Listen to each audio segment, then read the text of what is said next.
گا جب قرآن تمہاری زندگی میں اتر آئے گا، وہ وقت کب آئے گا جب اللہ کا ذکر تمہاری زندگی میں اتر آئے گا۔ زندگی تو جا رہی ہے، جوانی آئی، بڑھاپا آیا، لیل و نہار نے وقت بدلے، چرخ نے اپنے تیور تبدیل کیے، حکومتیں تبدیل ہوئی، زمانے تبدیل ہوئے، تو جہاں کھڑا تھا وہیں کھڑا رہا۔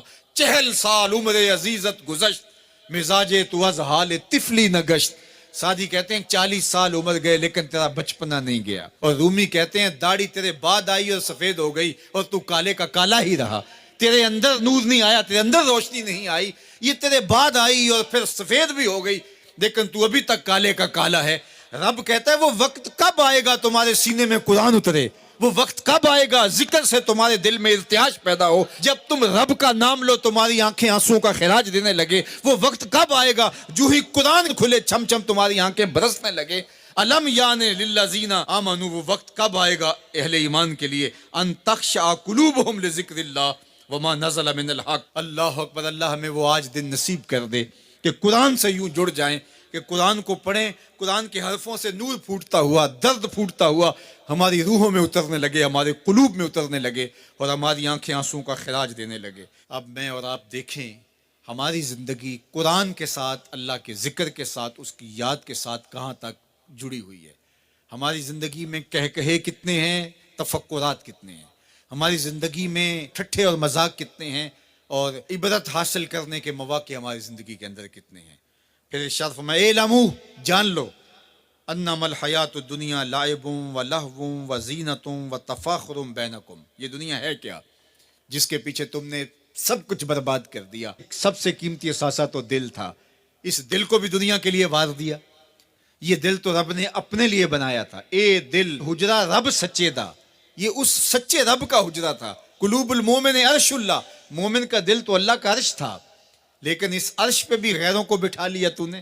جو تخت اس کا تھا، جس تخت پہ اس کی تجلیات کا نزول جلال ہونا تھا، اس دل پہ درہم و دینار اور ڈالر اور پاؤنڈ اس دل کے اوپر بٹھا لیے، یہ دل کے اوپر بٹھا لیے۔ یہ دل تو حجرہ رب سچے کا تھا، تو نے اس دل کو بھی اجاڑ دیا۔ تو یہ دنیا جس کے لیے تو نے سب کچھ کیا ہے کیا؟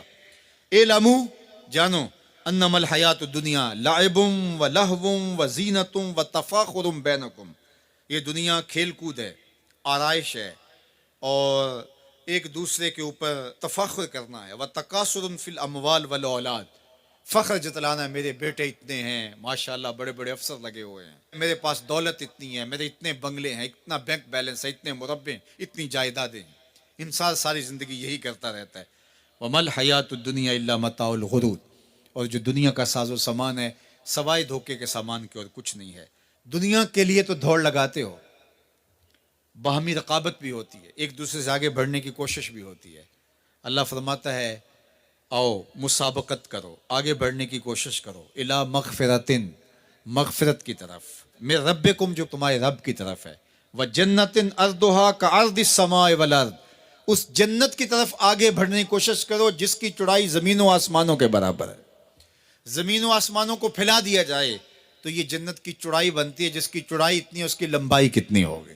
تو فرمایا اس دنیا کے لیے تو بھاگتے ہو جو ختم ہو جانے والی ہے، آؤ بھاگو اس جنت کی طرف جس کی چوڑائی زمین و آسمان کے برابر ہے۔